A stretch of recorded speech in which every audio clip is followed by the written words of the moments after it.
Welcome to the Personal Tanya, day 40. Today is the second day of Shvat, and we're covering the first part of chapter 19 in the book of Tanya.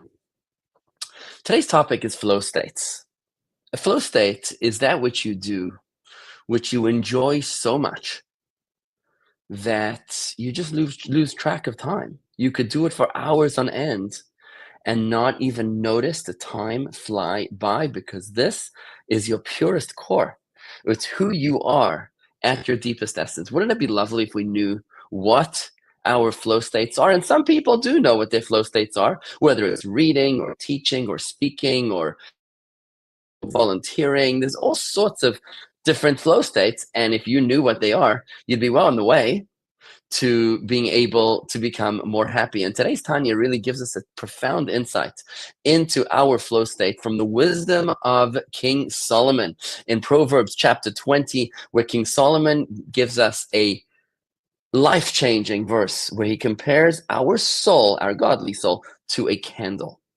Now, this metaphor is a metaphor so important. It's going to accompany us through the first part of Tanya, the 53 chapters of Tanya. It's a foundational concept in Jewish spirituality. And that is that just like a candle defies logic, defies rhyme and reason, it's different to every other creation on this earth, so too is the nature of our soul. Why I say that the candle is unique is because everything in this world goes down and the candle goes up. The candle, the fire, the flame reaches upwards, and the reason for that is explained in Tanya, is that four elements in this universe is earth, air, fire, and water. Earth is the lowest. That's why when you drop earth, it goes down. Water is above the earth, and therefore the water also goes down. Air is above the water, and that's why when you let air out of a balloon or something, it just goes sideways. But the source of fire is an invisible orbit. It's a little esoteric for us to understand, but the source of fire is an invisible orbit, which is just below the orbit of the moon, which is why fire goes upwards. And Tanya explains, King Solomon explains that the reason why fire goes upwards is because the fire wants to be incorporated inside of its source, and the source of fire in the sub-orbit, where it will lose its own sense of identity, but it will be incorporated into its source. In exactly the same way, our godly soul, like a candle, yearns to move away from its own identity and be incorporated within its source. Even though the candle there will no longer be existing as an independent light, so too our soul is not interested in ego. Our godly soul is not interested in ego. Anything which involves in manifesting our ego is the opposite of the flow state of our soul. What our godly soul wants to do is to fulfill the will of God and to be incorporated within God, even though it means that it will lose its own identity. And that is the nature of our godly soul. That's the nature of the hidden love, which we're talking about, that comes naturally to every one of us because it's natural to our godly soul. Yesterday in the Tanya, we learned how our relationship with God is irrational. It's a paradox. But today we're diving a little deeper to grasp why it's irrational. The reason is because, like a flame, like the candle, the soul yearns to be free of its own ego and be incorporated in the mothership. This, by the way, is the reason why when we remember a soul, we do so with a yahrzeit candle.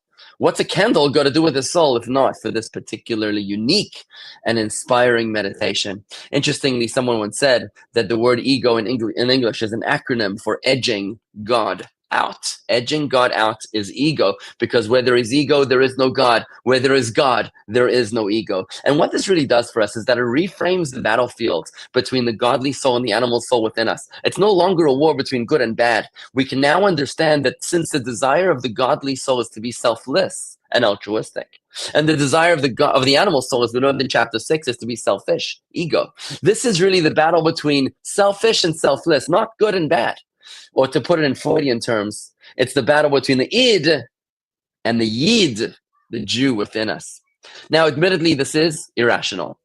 The nature of the candle makes no sense. Why would the candle want to be invisible? Why would it want to be incorporated in in the source of fire where it no longer has any identity of its own. It's irrational, and that anything which is irrational is what we call nature.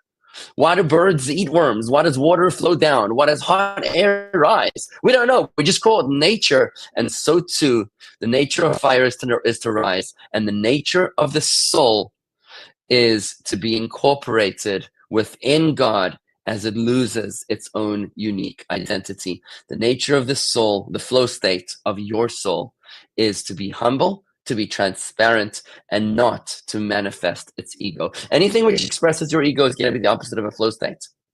Anything which doesn't express your ego might just be the direction of your flow state. The nature of the soul is rooted not in the wisdom of the godly soul, because remember, this defies logic. It's rooted in the level of chachma, which we call the idea or the inspiration of the godly soul, the level of chachma which contains within it God's infinite light.